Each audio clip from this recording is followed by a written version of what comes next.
Here are 4 luxury watch buying mistakes that I don't want you to make. Starting off with number 1, buying alternative watches when the real thing is really in arm's reach. So while there's some watches out there that are just completely out of reach, we're talking hundreds of $1,000,000, hundreds of $1,000s, it's something that's just completely crazy. But some of them are still in arm's reach, maybe in just a few months of saving away. It sometimes just makes more sense to just save up and buy that watch instead of buying the alternative. Yeah, you might scratch that itch for the day, maybe for the month, but you're still gonna be wanting that other one down the road. A good example would be the Rolex Daytona. Well, yes, it's incredibly hard to buy.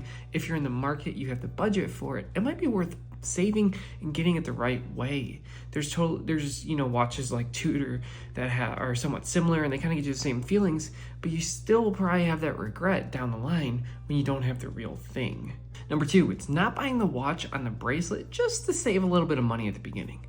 In the long term, usually if you're not buying the bracelet when you go to sell the watch, or you might even want it down just down the road, you're gonna end up paying more money. Watches without bracelets sell for less than it was supposed to. Watches without bracelets sell for less on the market, as well as when you do want to buy that bracelet, it could cost a few $100s and you might end up paying more in the long run. Number 3, it's buying watches as an investment. Now, I know, this is an incredibly hot topic because there are some that are fantastic investments. I mean, we're talking about Jordan, we're talking about APs, we're talking about everything. But if you're not in that price category and you're spending $200 on a Seiko, don't use it as an investment. Use it as a reward. Maybe you made a business deal. Maybe you got your first job. Maybe you just graduated high school.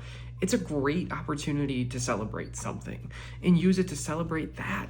Don't put all your money, don't spend $15,000 on a credit card and bank on it going up in 5 years. If most watches lose 20 to 50% of value.